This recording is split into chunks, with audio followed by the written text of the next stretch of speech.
Hello there. Welcome back. Or if it's your first time, welcome. Ignore the back completely. We are here building a villager breeder. Well, actually, we've built the villager breeder. Now we're going to move on a bit further. So what I'm going to do is just give you a quick summary of the first episode where we built a rail bringing villagers over to this, which is basically an enclosed farm. And then we built the breeder itself, which is up here, or at least the breeder initiator, where we brought two villagers over, dumped them onto a fence post in essentially a glass column, put 9 doors around them, and put a roof on top.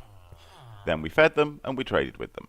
This put them in an extremely good mood and meant they would breed. And if I can get down this ladder, which I can, excellent. The village babies drop into... Whoops, I'm not doing well with ladders at all. There we go. The village babies were dropping into this water here, into what is essentially a farm. Now, as luck would have it, the second villager that appeared was this one, who's just given me some carrots. So I'll give him them back. Oops, I've got 2 more. Got to move away from him because he keeps giving me carrots.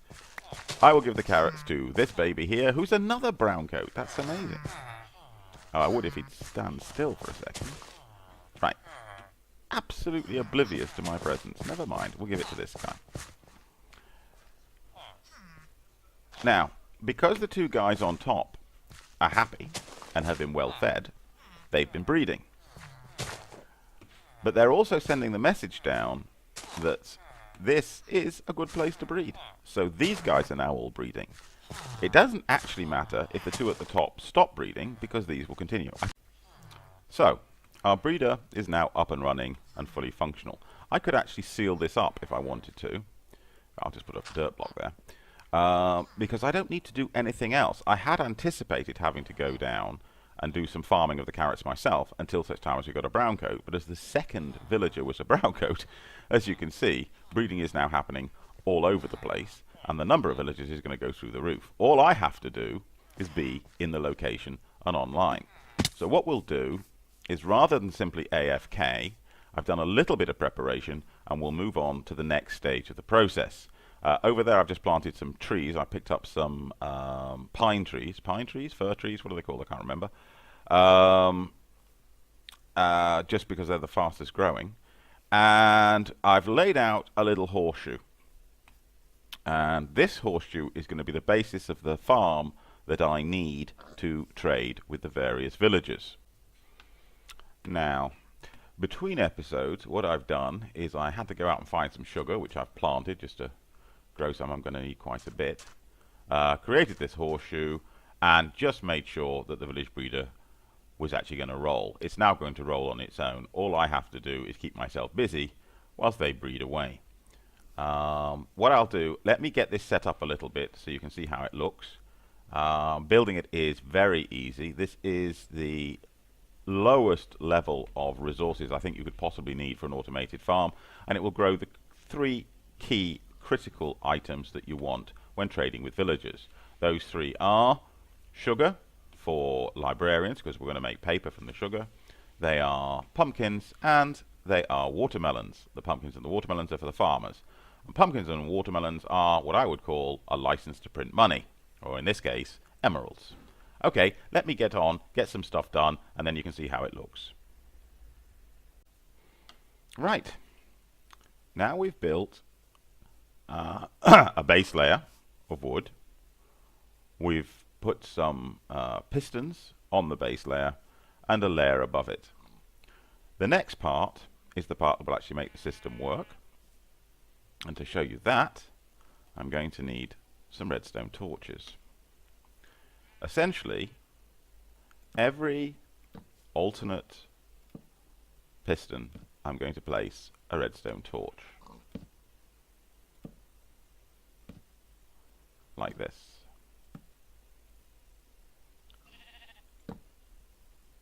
Because we're going to use a good old traditional burnout clock to make this work.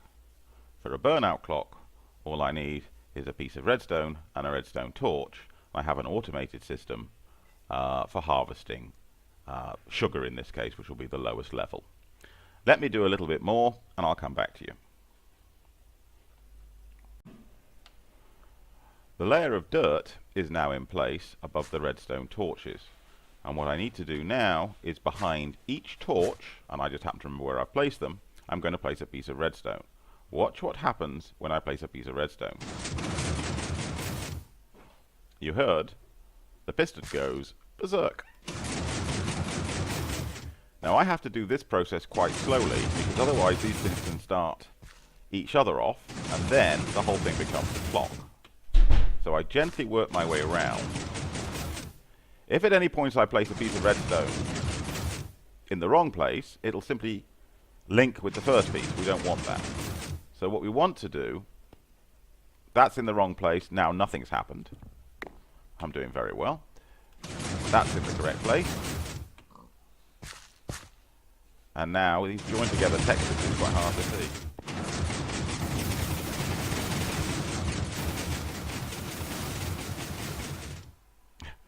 Takes a while to settle down. Let me get the rest of these in place and I'll come back to you. Okay, redstone's in place, redstone torches are in place, the burnout clock is ready. Just the next thing to do is to go around and put some lights in,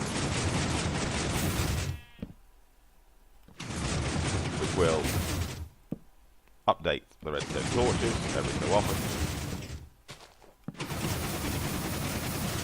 Just let that go. It's a very sensitive hair trigger system.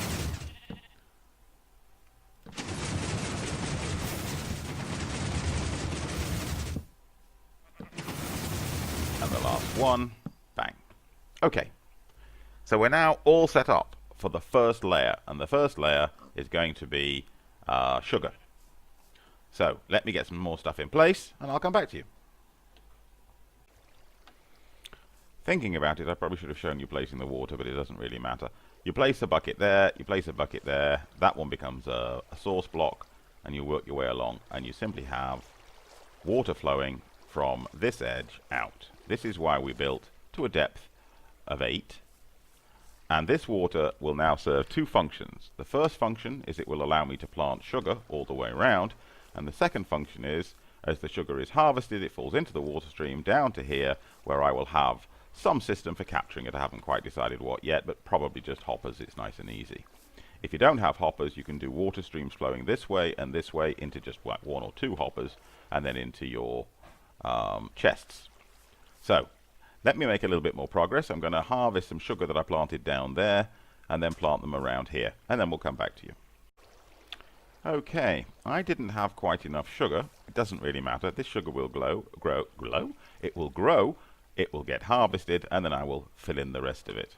We are set up now with the first layer complete and ready to start the second layer, which will all be planted on there. Right, so I've dug out a hole. I'm going to go for the poor man's version. In other words, the minimum number of hoppers, which is 1. I will put a chest in there and a hopper facing into the chest. Just a second. Bang. That's great. And then I will take 2 water sources, dump one there, oops, and dump one there. Now, that should join exactly over the hopper just because of the width. If it doesn't, you can put 2 more hoppers in, or you can do second levels by dropping the water down until such time as you can get the water to meet in the middle and then drop stuff into the hopper. So let's just check to see it works. There's a bucket, and the bucket should end up beautiful. It works perfectly. Our automated system is now rolling as of now. Literally took 10 minutes to build, plus a little bit of time for resource gathering. That's not bad. Let's move on a little bit further. And here we are now, starting the second layer. This layer will be pumpkins. The watermelon layout will be exactly the same. It is slightly different from the sugar layout. Now we have the pistons actually on the bottom level rather than one higher. As you can see, my farm is already going. And I am placing my pistons alternately with wood in my case, but you can use anything you like. And I'm just going to work my way around the whole area, placing my pumpkins. In order to keep things nice and aligned, I'm going with the pistons directly over the redstone from the previous layer. You leave me to that, and I'll come back when I've got this layer done. Okay, so that's the row done. The next job is to find our diamond hoe, and we've got some seeds, and now plant the pumpkins. So there's 1, 2, 3. Okay, we've done all the hoeing, we've done all the planting. We can now leave those to grow slowly. The next step, just as before, is to start putting in the redstone torches. And you can probably stay with me to do most of this, because it doesn't take very long, assuming I'm not missing any.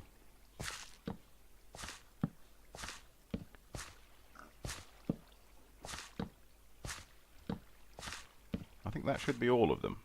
Right. And then just for completeness, and whilst we're here, let's put in the normal torches to keep things as efficient as possible. Whoops. Can I not do that? Am I too close? Right.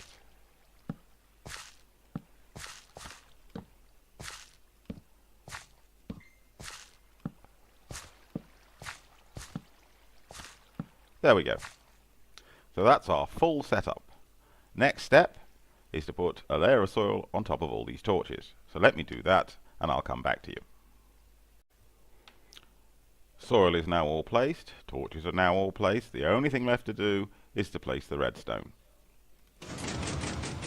Obviously it's important to place the redstone in the right place, which is above every other block.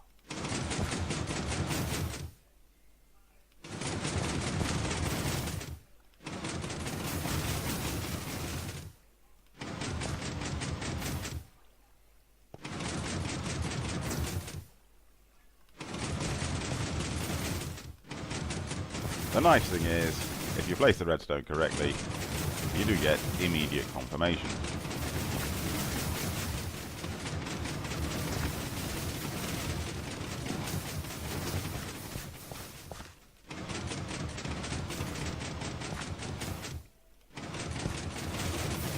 And the last piece of redstone, bingo! The next thing to do is another layer, exactly the same, for watermelons. So let me get that done. And done. The whole thing. We have sugar on the bottom, then pumpkins, then watermelons. The design is exactly the same for the watermelons and the pumpkins. The sugar design is slightly different.